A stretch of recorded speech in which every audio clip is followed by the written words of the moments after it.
BDA ಮನೆಗಳು ವಿಶ್ವಾಸದ ನೆಲೆ, ಕೈಗೆಟುಕುವ ಬೆಲೆ. ಬಿಡಿಎ ಫ್ಲಾಟ್ ಮೇಳ, ವಿಲ್ಲಾಗಳು ಮತ್ತು ಫ್ಲಾಟ್ಗಳಿಗೆ ಸ್ಥಳದಲ್ಲೇ ಬುಕಿಂಗ್. ಡಿಸೆಂಬರ್ 6 ಮತ್ತು 7ರಂದು ಕಣಿಮಿಣಿಕೆ, ಹುಣ್ಣಿಗೆರೆ. ಗ್ರಾಹಕರು ಎಲ್ಲಾ ಬಿಡಿಎ ಯೋಜನೆಗಳಲ್ಲಿ ಲಭ್ಯವಿರುವ ಫ್ಲಾಟ್ಗಳನ್ನು ಖರೀದಿಸಬಹುದು. ಸಹಾಯವಾಣಿ ಸಂಖ್ಯೆ 9483166622.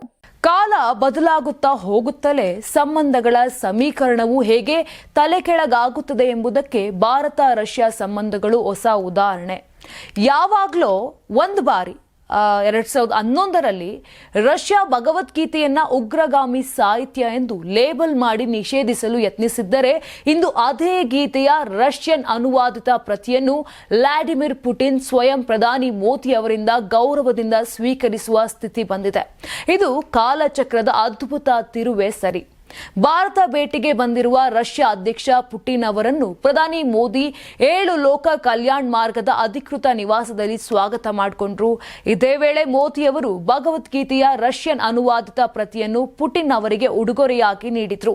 ಇದು 2011ರ ಘಟನೆಗಳನ್ನು ಮತ್ತೆ ನೆನಪಿಗೆ ತಂದಿತ್ತು.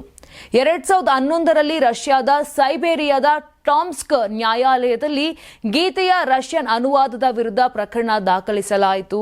ಇಸ್ಕಾನ್ ಪ್ರಕಟಿಸಿದ್ದ ಭಗವದ್ಗೀತಾ ಆಸ್ ಇಟ್ ಈಸ್ ಪುಸ್ತಕವು ಉಗ್ರಗಾಮಿ ವಿಚಾರಗಳನ್ನು ಪ್ರೋತ್ಸಾಹಿಸುತ್ತದೆ, ಸಾಮಾಜಿಕ ಅಸಮಾನತೆಯನ್ನು ಎಬ್ಬಿಸುತ್ತದೆ ಎಂಬ ಆರೋಪದ ಮೇಲೆ ಅದನ್ನು ನಿಷೇಧಿಸಬೇಕು ಅಂತ ಪ್ರಾಸಿಕ್ಯೂಟರ್ಗಳು ವಾದವನ್ನ ಮಾಡಿದ್ರು.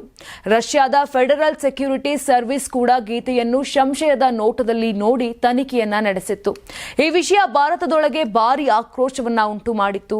ಸಂಸತ್ತಿನಿಂದ ಹಿಡಿದು ರಷ್ಯಾ ರಾಯಭಾರಿ ಕಕ್ಷೆಯವರೆಗೂ ಪ್ರತಿಭಟನೆಗಳು ಜೋರಾಗಿದ್ವು. ಆದರೆ ಎಲ್ಲ ಆಕ್ಷೇಪಣೆಗಳಿಗೆ ಕೊನೆ ಹಾಕಿದಂತೆ ಡಿಸೆಂಬರ್ 28, 2011ರಂದು ಟಾಮ್ಸ್ಕ್ ನ್ಯಾಯಾಲಯ ಗೀತೆಯ ಮೇಲೆ ಸಲ್ಲಿಸಿದ್ದ ಅರ್ಜಿಯನ್ನು ವಜಾಗೊಳಿಸಿತು. ಭಗವದ್ಗೀತೆಯಲ್ಲಿ ಯಾವುದೇ ಉಗ್ರಗಾಮಿ ವಿಷಯ ಇಲ್ಲ ಎಂಬುದನ್ನ ನ್ಯಾಯಾಲಯ ಸ್ಪಷ್ಟಪಡಿಸಿತು. ತನಿಖೆ ಪಠ್ಯದ ಮೇಲಲ್ಲ, ಕೆಲವು ವ್ಯಾಖ್ಯಾನಗಳ ಮೇಲೆಂದಷ್ಟೆಂದು ರಷ್ಯಾ ವಿದೇಶಾಂಗ ಸಚಿವಾಲಯ ತಿಳಿಸಿತ್ತು. ಹೀಗೆ 15 ವರ್ಷಗಳು ಕಳೆದಿವೆ.